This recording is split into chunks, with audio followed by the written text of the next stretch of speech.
Mayor चुनाव को लेकर दिल्ली में मचे घमासान के बीच मुख्यमंत्री केजरीवाल ने नया मोर्चा खोल दिया है। एक प्रेस कॉन्फ्रेंस कर उन्होंने कई खुलासे किए। उन्होंने कहा कि उन्होंने एलजी को पत्र लिखकर 22 फरवरी को चुनाव कराने की मांग की है। साथ ही उन्होंने बीजेपी और उपराज्यपाल पर भी निशाना साधा। ये बहुत बड़ा गुनाह है, ये क्राइम है। एलजी साहब ने जो किया वो वही काम किया कि एक पार्टी के सच्चाई को सुप्रीम कोर्ट के सामने रखने से रोकने के लिए उन्होंने अपना ये सारा षड्यंत्र रचा। ये मैंने कई वकीलों से सुबह से बात की है। This amounts to LG's action amounts to interference in the administration of justice. It is criminal contempt of court. LG of Lieutenant Governor of Delhi has committed criminal contempt of court. LG साहब जानते थे कि उन्होंने जितने काम किए हैं वो गैर कानूनी है, असंवैधानिक है। अगर सुप्रीम कोर्ट के अंदर उनकी पोल खुल गई तो एलजी मुंह दिखाने के लायक नहीं बचेंगे।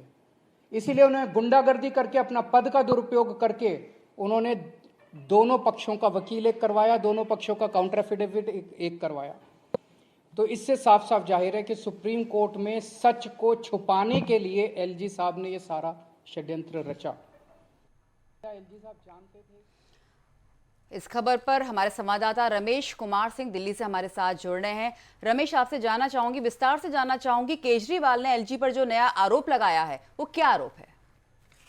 देखिए, सबसे पहली बात कि एलजी ने एक पत्र लिखा था सेक्रेटरी को और आदेश दिया था कि जो वकील चुने जाए मुकदमे के लिए जो सरकार और एलजी के साथ हो रही है कि वो तुषार मेहता चुने जाए। तुषार मेहता पहले से ही एलजी के वकील हैं और वही वकील अब सरकार, दिल्ली सरकार की तरफ से भी लिखने की बात उन्होंने सेक्रेटरी को लिखी थी और सेक्रेटरी ने एलजी के बात को मानते हुए तुषार मेहता को अपना वकील नियुक्त कर दिया। केजरीवाल का यही आरोप है कि जब दोनों पक्ष का एक ही वकील, जो इतिहास में पहली बार होगा कि जो सरकार का भी वकील होगा और एलजी का भी वकील होगा, तो कैसे वो लड़ पाएगा, कैसे वो मुद्दों को सामने रख पाएगा।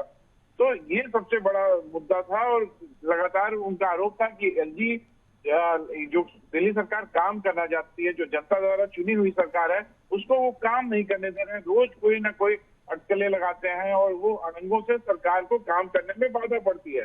तो उनका यही कहना था कि सरकार काम करने दे, क्योंकि हम जनता द्वारा चुनी हुई सरकार है और हम एलजी साहब का पूरा सम्मान करते हैं और हमें वो काम करने दें।